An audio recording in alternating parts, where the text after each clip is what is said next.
Hello children, good morning to you. This is grade 9 continuation part of chapter 3 electoral politics. In this we are going to discuss about what is our system of election, that is what was the procedure of election, our electoral system. Okay, shall we start the session? Come. Our election system. What is it? Our election system. How are elections held in India? There are two kinds of election, which is Lok Sabha election and Vidhan Sabha assembly election. Okay. It was regularly held after every 5 years. So after 5 years, the term will be elected representative comes to end. Okay. That means their position will come to an end. That means again it is going to come. Again the election is going to start. So Lok Sabha or Vidhan Sabha stands dissolved. Elections which are held in all the constituencies at the same time, either on the same day or within a few days. Okay. So this is called as general election. As we know, elections will be held only for one constituency. If in case of any death or resignation, then there will be another election, that means by-elections.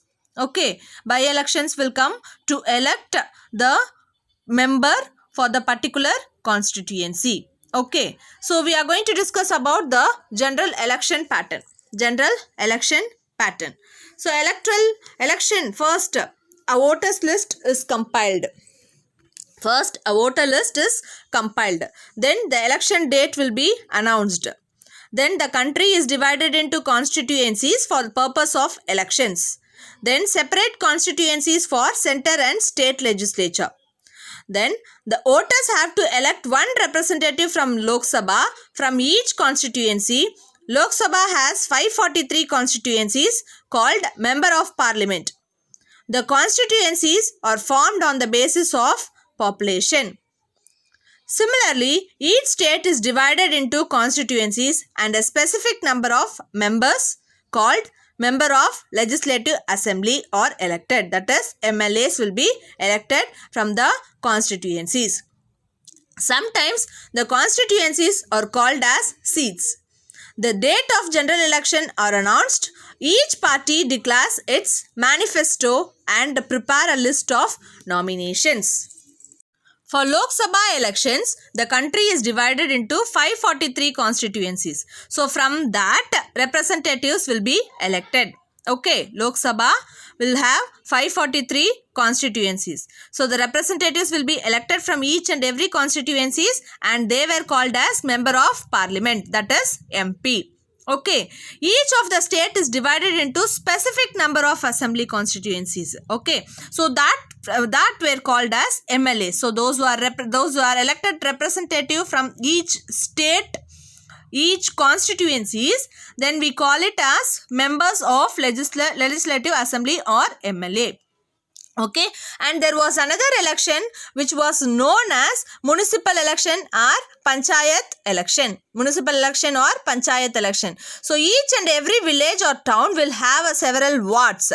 So like constituencies. Okay, so what happened was each and every wards will have one ward member. So that ward member has to elect for the village assembly. So that means panchayat as well as or municipal elections. Okay, in this way the electoral constituencies will run. The next one is reserved constituencies. What is it? Reserved constituencies. Constitution has a special system of reserved constituencies for the weaker sections. So constituencies are kept reserved for scheduled caste and scheduled tribes. At local and district level, the reservation system is extended to other weaker sections like women and OBC. So some of the constituencies are reserved for the people who belongs to SC and ST. Okay, not only in the election, it is also given, it is also reserved for the education system also. Okay, education system also. So 1/3 of the seats are reserved in rural and urban local bodies for women candidates. So the next content is voters list. So the next step is voters list. In a democratic election, first they will be preparing the list of person who are all eligible to vote. Who are all eligible to vote, that will be taken. Okay, so this list is officially called as electoral roll and is commonly known as voters list. Okay, voters list. So it was an important step, that is, everyone should get an equal opportunity to choose their representative. So who will vote? The person who is above the age of 18 have the rights to vote. Okay, so every citizen has the right to vote regardless of his or her caste, religion or gender. So irrespective of their discrimination, all must have to get right to vote. Then the next one is, it is the responsibility of the government to get the names of all the eligible voters to put on the voters list. So they'll give on one sheet or paper, in that all the details will be there. And one more thing, there will be a election photo identity card, that is EPIC, have been introduced. So that was to be carried over to go out for the vote. Okay, it is compulsory to show that voting ID. Okay, and if you are taking election photo identity card, then there is no use of ration card or driving license. So if the voter they didn't bring, then they can show other proofs of identity like ration card or driving license. The next one is about nomination of candidates. What is it? Nomination of candidates. Nomination of candidates, that means the representative who is, or the participants who is going to contest in election, those were called as nominees. Okay, so that persons have some circumstances, have some things to keep in mind. What are they?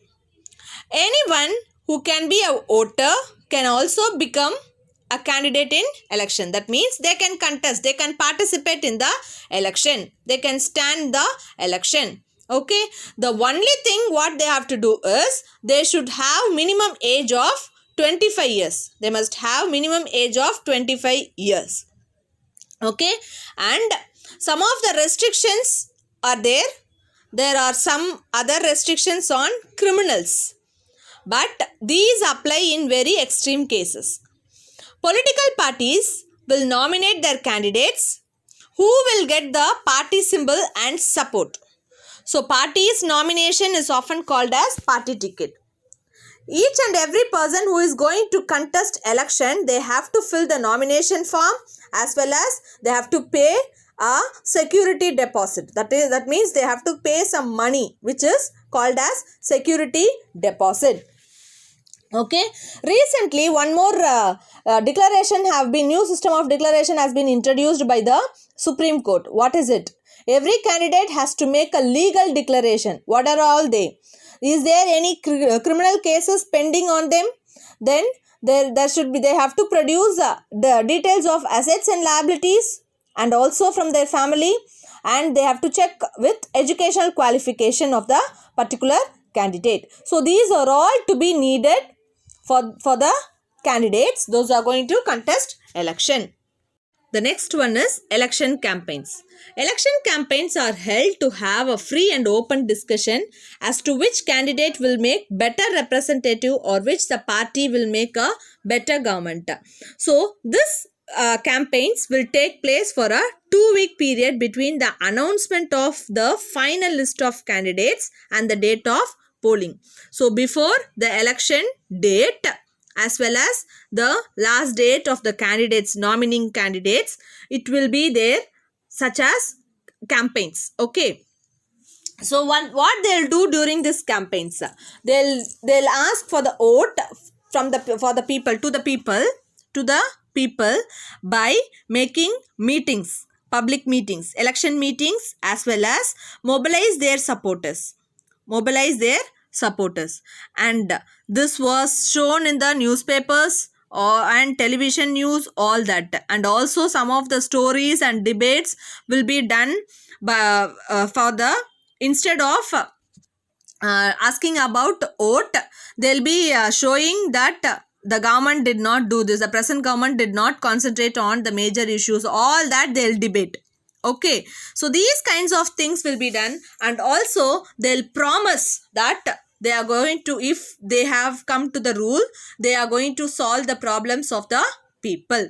Okay, and the next one is some of the slogans were given by different political parties regarding the elections. Okay, various election period, the Congress party led by Indira Gandhi gave the slogan Garibi Hato, that means to remove poverty.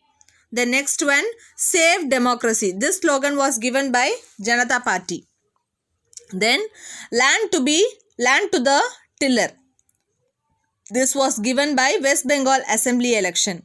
Okay. Then protect the self-respect of Telugus. This was given by Rama Rao, N.T. Rama Rao, who was the leader of Telugu Desam Party. Okay. So these kinds of promises, these kinds of slogans they have raised. Okay. According to our election law, no party or candidate can bribe or threaten the voters. Bribe or threaten the voters. அவங்க மிரட்டக்கூடாது. Okay.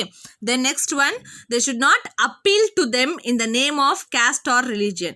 They should not name it as that you have to vote for our caste. You have to vote for our religion. They should not ask like this. Okay. Then the next one is, they should use the government resources for election campaigns. They can use government resources for election campaigns. Okay, the next one, they should spend more than rupees 25 lakh in a constituency for a Lok Sabha election, or rupees 10 lakh in a constituency in assembly election.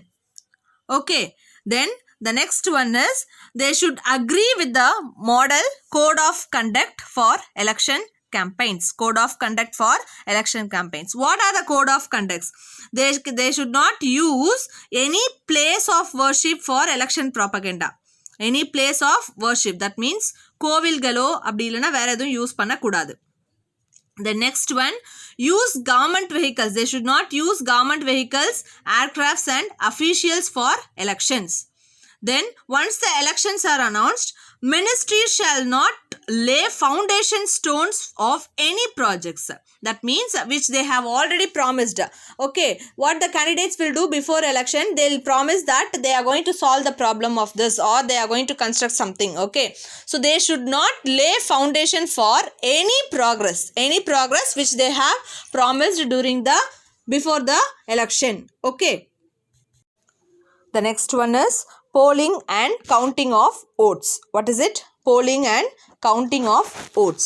Now, after all these process get over, after the election gets over, the next one is counting will start. Polling booth and counting will start. Okay. So, the final stage of an election is voters cast or poll their vote. Okay. So, during the election day, okay, so when the election when the voters cast their vote, then that day is called as election day. So during that day, all the voters will cast their votes in one particular place, or in any government office, or in any local school. Okay, once the voters goes inside, they have to show their identity, and they'll put a mark in the finger and allow them for the vote. Now, if you are completed a age of 18, sure you will come to know what are all the procedures of voting. Or otherwise, you will ask your parents what they will do during vote. Okay. Then, after that, after voting gets over in the evening, they'll stamp the machine, the EVM machine, and they'll take it to the polling booth. Before a EVM machine has come, there was a paper which was called as ballot paper. Is a sheet of paper on which the names of contesting candidates with the party name and symbol will be listed. So what they have to do is they have to seal it. They have to seal it to the party which they want to be a representative. Okay, after that only it has become the, after that only EVM has come and they have used it for the for recording the votes. Okay, that in that machine the name of the candidate and the party symbol were mentioned. Okay, independent candidate, they have to go and they have to click that allotted symbol or name. Okay, so this was done. After the day gets over, the EVM machines, that means electronic voting machine, will be sealed and taken it to a secure place. So for the fixed date they won't open it. Okay, they'll fix one day, that means polling day. On that day they'll start to count. During that day only we'll come to know who is in more vote, who got more vote, majority vote. Okay, so all these informations can be telecasted in the television channels, radio, newspaper reports, etc. on the same day, and within a few hours they'll declare the results that who is going to run the government. Okay, with this I complete today's session, children. We'll see you in the next sub-content.